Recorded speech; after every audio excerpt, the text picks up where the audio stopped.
নিজেকে কখনো হতাশ ভাববেন না। যে রব আমাকে আপনাকে সৃষ্টি করেছেন তিনি তো জানেন ঠিক কোন পরিস্থিতিতে আপনি আপনার জীবন পার করছেন। তিনি হয়তো চাচ্ছেন আপনি আর একটু বেশি করে ডাকুন, আর একটু বেশি।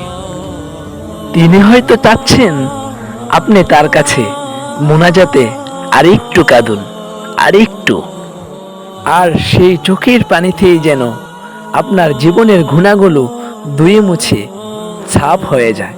আপনি যেন তার আপন, একদম নিকটবর্তী বান্দা হয়ে যেতে পারেন। তিনি চাচ্ছেন আপনাকে নিজের আপন করে নিতে।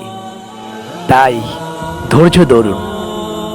আল্লাহ তাআলা কোরআনের মধ্যে ইরশাদ করেছেন, আউযু বিল্লাহি মিনাশ শাইতানির রাজীম, বিসমিল্লাহির রহমানির রহিম, ইন্নাল্লাহা মাআস সাবিরিন। আল্লাহ তাআলা বলেছেন, নিশ্চয় আমি আল্লাহ যারা ধৈর্যশীল, যারা বিপদে, যারা কষ্টে, অসুস্থতায় ধৈর্য ধারণ করে, আল্লাহ তাআলা বলেছেন নিশ্চয় আমি তাদের সাথেই আছি, তাদের সাথেই আছি। তাই হতাশ নয়, ধৈর্য ধরুন, আর একটু বেশি করে কাঁদুন। দেখবেন রব অতি শীঘ্রই আপনাকে এত বেশি দিবেন যাতে আপনি একদম খুশি হয়ে যাবেন।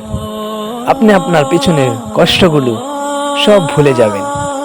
তাই ধৈর্য ধরুন, ধৈর্য ধরুন।